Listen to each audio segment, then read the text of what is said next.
It was the 17th of November, 1991. The sun had long since sunk beyond the horizon, and the rolling hills of the Yorkshire countryside were bathed in a tepid darkness. A glow appeared over the tree line, the distant headlights of a car, cutting their way through the endless black. It was driven by a young woman, travelling home after a long shift at the hospital where she worked. The clock on the car's dash read 2:51 a.m. The high beams danced over a road sign, revealing a combination of numbers and letters.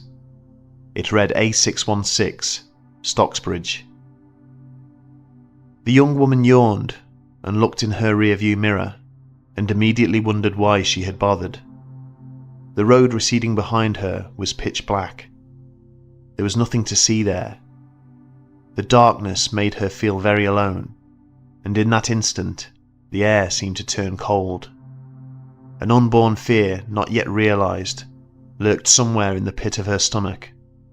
She had no idea why. Regardless, she decided to turn on the radio to ease her nerves. When she flicked the switch, only static poured from the speakers. The sound of this alone sent a chill up her spine. Suddenly, she felt compelled to look to her side. The passenger seat was empty, but for some unknown reason, she felt a presence there. Another look in the rearview mirror revealed nothing.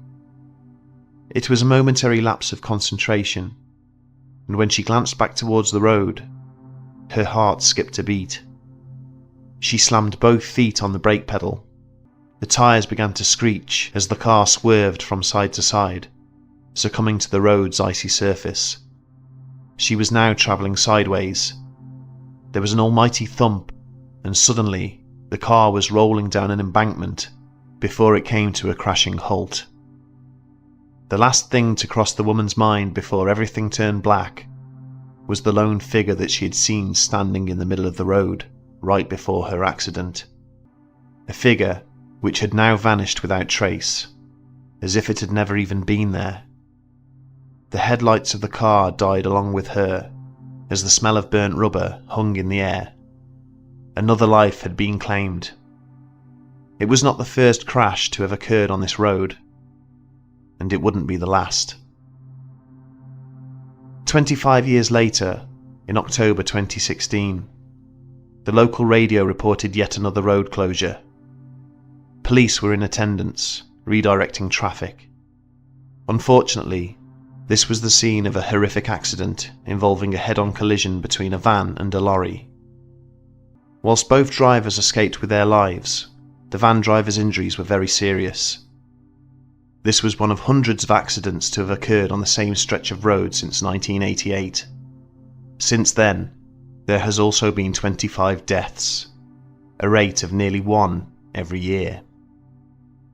These collisions all occurred on the same small section of the A616, otherwise known as the Stocksbridge bypass, a road which is now considered to be one of the most dangerous in the UK.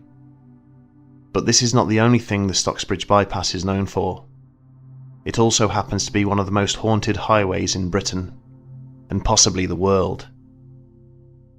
Connecting the cities of Sheffield and Manchester, it has become a major UK transport route, carrying over 18,000 vehicles per day. Though the main bypass is only 5 miles in length, it is part of a longer 38-mile road and allows easy commuting to the counties of Nottinghamshire and Derbyshire. Despite its convenience and practicality, the bypass is still avoided by many due to its darkly tragic history. It is said to have been built upon unhallowed ground, leading many to believe that the road itself is cursed. Bordering the steel city of Sheffield, South Yorkshire, the modern-day town of Stocksbridge is home to around 12,000 people. Back in the early 18th century, however, the area was mostly woodland, an unspoilt valley cradling the Little Don River, a handful of farms, and just a few stone houses. A fuller by the name of John Stocks had the foresight to construct a wooden bridge over the Little Don, which would later give the area its name. There was little more than a dirt track cutting parallel to the river at this time. Used mainly by local residents, the introduction of a toll road would result in a higher volume of traffic through the area, and would later become the scene of a horrendous stagecoach crash. In the years that followed, people would often report seeing a phantom carriage travelling along the highway at night, which was apparently driven by the living dead. Not to be deterred by tales of the paranormal, use of the route would in fact continue to increase, especially with the introduction of motor transport in the early 20th century. Work on the bypass would begin some 2 centuries after John Stocks had built his bridge, and would encompass the old toll road. The site that would one day become the Stocksbridge bypass was to be further plagued by paranormal activity during construction work, before the road was even opened to the public. In September of 1987, security guards David Goldthorpe and Stephen Brooke were working the night shift near Peroid Bridge. On the evening in question, the 2 men experienced an unshakable feeling that they were being watched. A couple of hours into their shift, they heard what sounded like children singing in the distance. This seemed out of place, as it was late at night, and the construction site was far removed from the rest of the town. There shouldn't have been anyone in the area, let alone children. Upon investigating, they caught sight of a group of youngsters in medieval clothing standing in a circle beneath a nearby pylon. They looked as if they were dancing around a maypole. The children then completely vanished, causing the security guards to look at each other in disbelief. Still puzzling over what they had just witnessed, they decided to drive around to Peroid Bridge and park nearby. Peroid Bridge provides access to the nearby steelworks, and whilst it is busy during the day, it is all but deserted during the night. However, shadows moving in the distance and strange noises had alerted them to the possibility of an intruder in the vicinity. When Brooke shone his torch up at the crossing, both men saw a hooded figure, which appeared to be a monk looking down at them. Goldthorpe then drove up onto the embankment and parked on the bridge itself to get a closer look, but the headlights seemed to penetrate right through this apparition, which then promptly disappeared. The next morning, PC Dick Ellis of Stocksbridge Police walked into the station to find the 2 security guards utterly shaken by their experience. They spoke about the children they had seen beneath the pylon, and would go on to describe the apparition of the monk, saying that it was evil and that they had felt threatened by its presence. Nonetheless, PC Ellis, along with his partner John Beat, treated the men's story with some skepticism, saying that it was not a police matter, and jokingly suggested that they sought the advice of a priest. To the officers' surprise, they were contacted by the rector of Stocksbridge Church later that day, who informed them that the security men were with him and that they refused to leave out of fear for their own safety. It was upon the rector's insistence that the police eventually investigated the strange events. On Friday the 11th of September, 3 nights after the security guard sightings, police constables Beat and Ellis arrived on site at Peroid Bridge to follow up on the suspicious activity. It was midnight, and they sat in their car with a somewhat blasé attitude to this particular assignment. They were not expecting to witness anything of interest. However, within 10 minutes, Ellis was certain he could see shadows moving around on the overpass. He got out of the car and, wary of intruders, climbed the fixed ladder to bridge level. In the darkness, he could hear a flapping sound, and with the beam of his torch, he soon identified a piece of plastic sheeting blowing in the wind. After securing it in place with a brick, he returned to the car, and he and Beat joked about the possibility that the security guards were simply spooked by a piece of loose polythene. Unfortunately for them, their amusement did not last long. Ellis was suddenly shocked when he turned his head to see the torso of a man pressed up against his side of the car, no more than 2 inches from his face. As he shouted in horror, it disappeared, and within seconds, Beat noticed the same apparition appear on his side. No face was visible, with the upper body seemingly cut off at the shoulders. It was wearing a robe, which was tied around the waist with a length of rope, needless to say, they were both overcome with fear. Before long, the spectre had vanished again, and Ellis bravely exited the vehicle. There was no sign that anyone had been near the car. No footprints, no sounds of anyone fleeing the scene, no trace whatsoever. Beat turned the key in the ignition numerous times, but the vehicle refused to start, only adding to the men's panic. The engine did eventually turn over and fired into life, but once the car started moving, a loud knocking sound could be heard coming from the boot or trunk, as if somebody was hitting it very hard. Both police officers left the scene, believing that they had seen a ghost. Their accounts were so convincing that locals began to call Peroid Bridge Ghost Bridge. As for the security guards, they refused to set foot upon the site again, even in broad daylight. Neither man was ever quite the same after their ordeal, and were forced to quit their jobs, one within 3 days of the sighting, and the other just a couple of months later. These were not the only people to experience paranormal activity, however. Graham Brooke, no relation to the aforementioned security guard, and his son Nigel witnessed this same monk as they were out running near Wortley. Though it was dusk, they were out training for a marathon and had not ventured far from their home. The apparition appeared to be walking with its legs somehow sunken into the ground. Initially struck by the thought that his mind was playing tricks on him, Graham looked to his son for acknowledgement.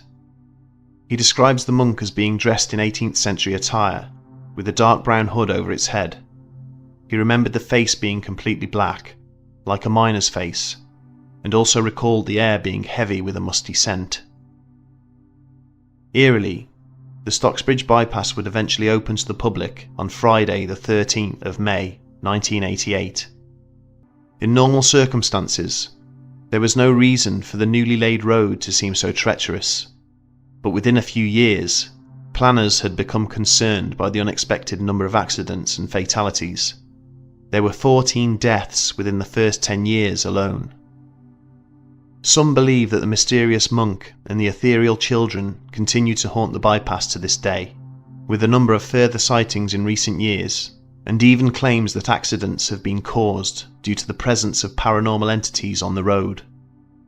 There have continued to be various reports of seeing, though mainly only hearing, the ghostly children.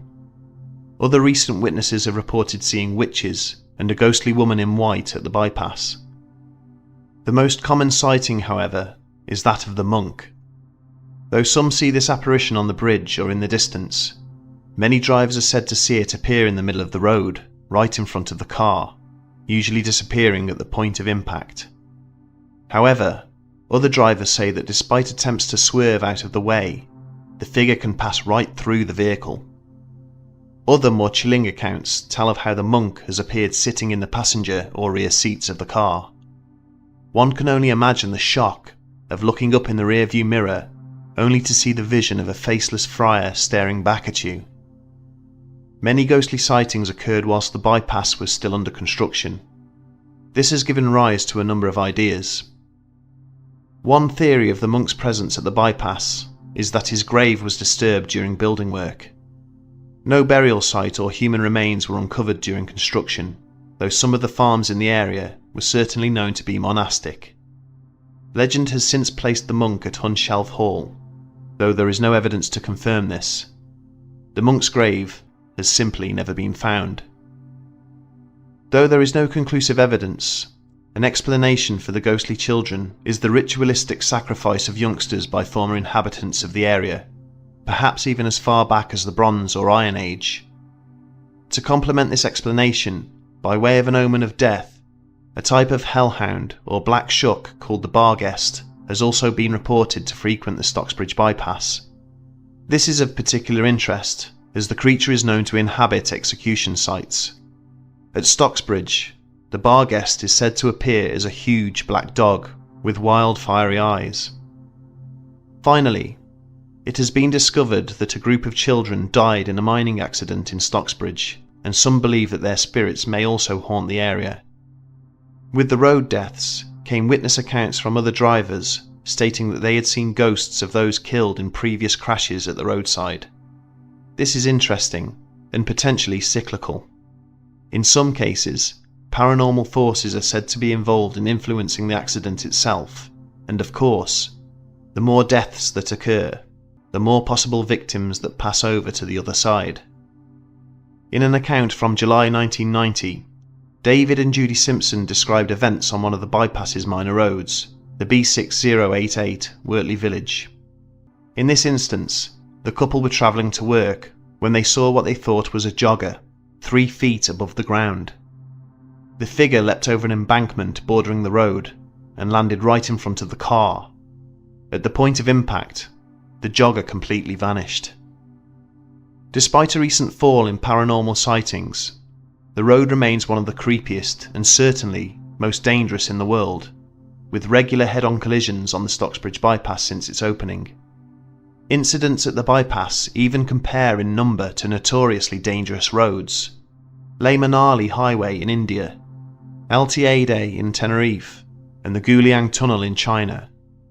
Each of these locations are known for having steep verges, unfenced cliff edges and narrow roads, impassable by more than one car in places.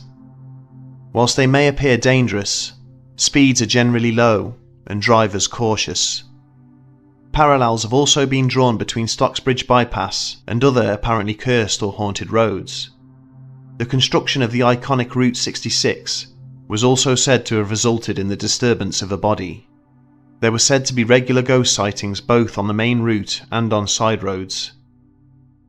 The Phantom Stagecoach can also be likened to one of America's most haunted roads, Clinton Road, West Milford, New Jersey, known for its phantom trucks, which are reported to chase cars and pedestrians down the highway. Meanwhile, the idea of ghostly apparitions appearing in front of one's car and then disappearing is widely reported to accident investigators worldwide. Tuen Mun Road is a primary expressway in Hong Kong, widely regarded as haunted, with drivers often having to swerve to avoid ghostly figures in the middle of the highway. After a horrendous bus crash in 2003 resulted in the deaths of 21 people, eyewitnesses said that ghosts in the road were to blame. Given all of these reports, we should be completely open to the possibility of a spiritual or paranormal explanation for at least some of these events. The other option is to rationalise and maybe say that every single accident was caused by tiredness, confusion, or the driver experiencing an intense episode of veophobia, which is known to cause a loss of one's sense of reality. Surely not all sightings can be the result of fatigue, hallucinations, or a breakdown in one's mental state.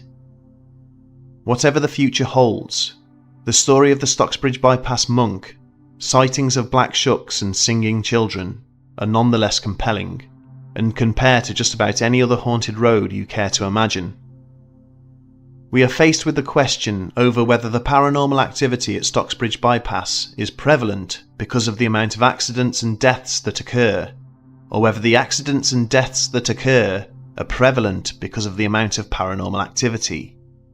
The next time you hear that there has been a car crash on the motorway, a collision on the interstate, or a temporary road closure, consider that engine power may not be the only force at play.